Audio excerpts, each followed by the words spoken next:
ખબર છે, ક્યારેક મોટામાં મોટા પાઠ છે ને એ પુસ્તકોની બહાર જ શીખવા મળે છે. આજે આપણે શ્રી ઋણી પ્રાથમિક શાળાની એક એવી જ પ્રેરણાદાયક વાત કરવાના છીએ, જ્યાં વિદ્યાર્થીઓએ માત્ર પૈસા જ નહીં પણ જિંદગીના અમૂલ્ય સિદ્ધાંતો પણ બચાવ્યા. તો આ બધી શરૂઆત ક્યાંથી થઈ? એકદમ સચોટ અને પાવરફુલ સૂત્રથી. આ ફક્ત શબ્દો નથી, પણ એક આખો સંકલ્પ છે જેણે વિદ્યાર્થીઓની રોજિંદી આદતોને એકદમ નવી દિશા આપી દીધી. અને એ સંકલ્પનું પરિણામ? જરા આ આંકડો જુઓ, 1,04,362 રૂપિયા. આ કોઈ નાની સૂની રકમ નથી. એક જ શૈક્ષણિક વર્ષમાં શાળાના બાળકોએ ભેગા મળીને આટલી મોટી બચત કરી.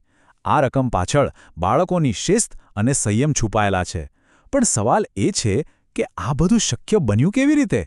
તો ચાલો આ અનોખા પ્રયોગ પાછળનો જે આઈડિયા હતો ને એને સમજીએ.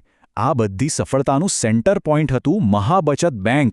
એક એવો વિચાર જેણે સામાન્ય ગજવા ખર્ચને સપના પૂરા કરવાનું સાધન બનાવી દીધું. જુઓ, પ્રોબ્લેમ તો એકદમ કોમન હતો, જે લગભગ બધે જ જોવા મળે છે. બાળકોને જે પણ પોકેટ મની મળતી એ મોટાભાગે ક્યાં જતી? બિન આરોગ્યપ્રદ નાસ્તા અને બીજી બિનજરૂરી વસ્તુઓ પાછળ. ભલે આ નાની વાત લાગે, પણ તેની અસર ઘણી મોટી હતી. અને આનો જે ઉપાય હતો ને એ એની સિમ્પ્લિસિટીમાં જ બ્રિલિયન્ટ હતો. શાળામાં જ એક એવી સિસ્ટમ ઊભી કરવામાં આવી જ્યાં વિદ્યાર્થીઓ પોતાના પૈસા સેફલી જમા કરાવી શકે અને તેને ભેગા થતા જોઈ શકે. હવે કોઈપણ મોટા બદલાવ પાછળ કોઈકનું વિઝન તો હોય જ છે. અહીંયા એ વિઝન હતું ભાષા શિક્ષક શ્રી દિનેશભાઈ ડી ચૌહાણનું. એમણે ધોરણ 6 થી 8ના વિદ્યાર્થીઓને સાથે લઈને આ આઈડિયાને હકીકતમાં ફેરવી દીધો. આ સિસ્ટમ કામ કેવી રીતે કરતી હતી? એકદમ સિમ્પલ. સ્ટેપ 1, વિદ્યાર્થીઓએ બહારના નાસ્તા અને ચોકલેટને ના કહેવાનું શરૂ કર્યું. સ્ટેપ 2, જે પૈસા બચ્યા એને સીધા મહાબચત બેંકમાં જમા કરાવી દેવાના. અને સ્ટેપ 3, જે સૌથી મજેદાર હતું, ધીરે ધીરે પોતાની બચતને મોટી થતી જોવાની. પણ વાત ખાલી પૈસા બચાવવા પૂરતી નહોતી. અસલી જાદુ તો ત્યારે શરૂ થયો જ્યારે બચતનો ઉપયોગ પ્રગતિ માટે થવા લાગ્યો. ચાલો જોઈએ કે આ નાની નાની બચતે શું કમાલ કરી. અહીંયા છે ને આખી વાતનો નિચોડ છે. બેંક પહેલાં શું થતું હતું? પૈસા સીધા નાસ્તા અને ચોકલેટમાં જતા રહેતા. પણ બેંક પછી એ જ પૈસાનો ઉપયોગ પોતાની ભણતરની વસ્તુઓ અને એજ્યુકેશનલ ટ્રીપ્સ માટે થવા લાગ્યો. કેવો મોટો ફેરફાર છે નહીં? આ આંકડા જુઓ. એ આખા પ્રોજેક્ટની ટ્રાન્સપરન્સી અને સફળતા બતાવે છે. કુલ બચત હતી 1,04,362 રૂપિયા.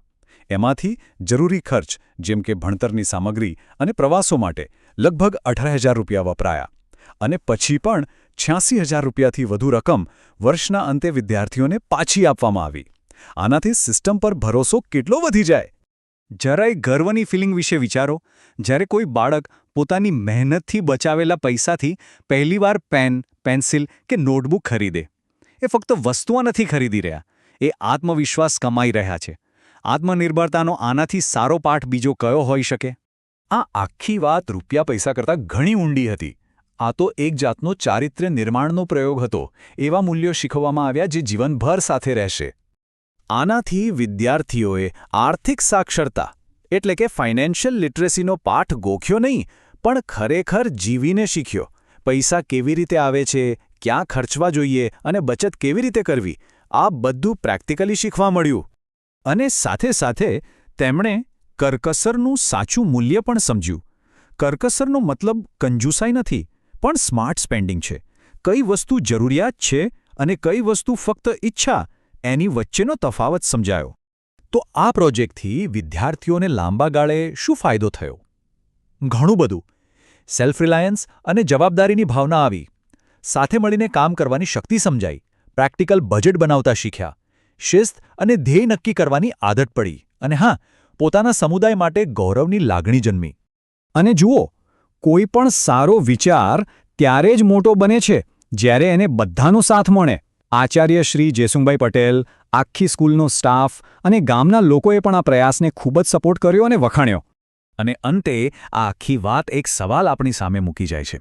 જો સ્કૂલના નાના બાળકો પોતાની નાની નાની બચતથી આટલું મોટું પરિવર્તન લાવી શકતા હોય, તો વિચારો આપણી નાની નાની બચત અને આપણા નાના નાના સંકલ્પો કેટલા મોટા સપના પૂરા કરી શકે છે.